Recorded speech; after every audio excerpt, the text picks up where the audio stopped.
Ce samedi 8 avril, lors des dernières auditions à l'aveugle de The Voice 2023, les coachs découvriront que la production de l'émission a trouvé un moyen de les empêcher d'avoir trop de talent dans chacune de leurs équipes.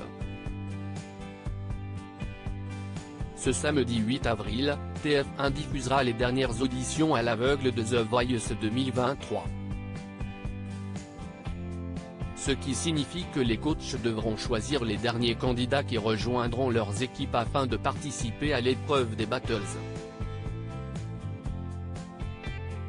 Pour cette 12e saison, les jurés ont droit à 14 talents.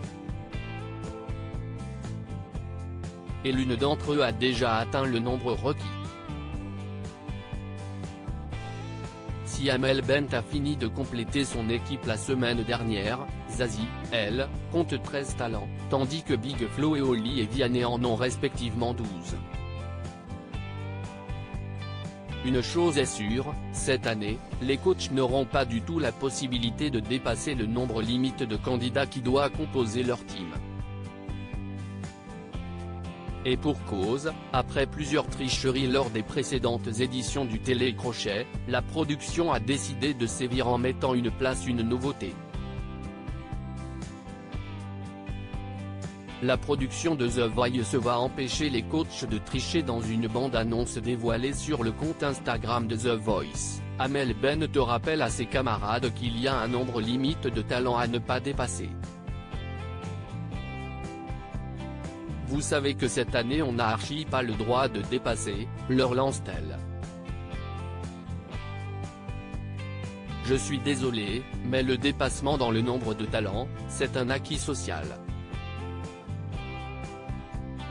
Moi, je ne lâcherai pas dessus, lui répond Vianney. Je n'ai pas prévu de respecter les règles, de toute façon, rétorque la chanteuse, qui ignore alors que la production a trouvé un moyen d'empêcher les coachs dont les équipes sont déjà complètes de buzzer. Les fauteuils des coachs de The Voice 2023 désactivés dans un teaser diffusé à l'issue du 6e numéro du Télécrochet de TF1, samedi 1er avril, les téléspectateurs ont d'ailleurs eu un avant-goût de ce qui attend les coachs lors des dernières auditions à l'aveugle. Une fois qu'ils auront complété leurs équipes, les jurés auront la très mauvaise surprise de découvrir que leurs fauteuils ont été bloqués. Si est-ce pas vrai, va alors réagir Vianney. Il tente de désactiver le siège, va lui répondre Big Flo, taquin. On a plus de place, mais on s'arrange, si est-il la vie.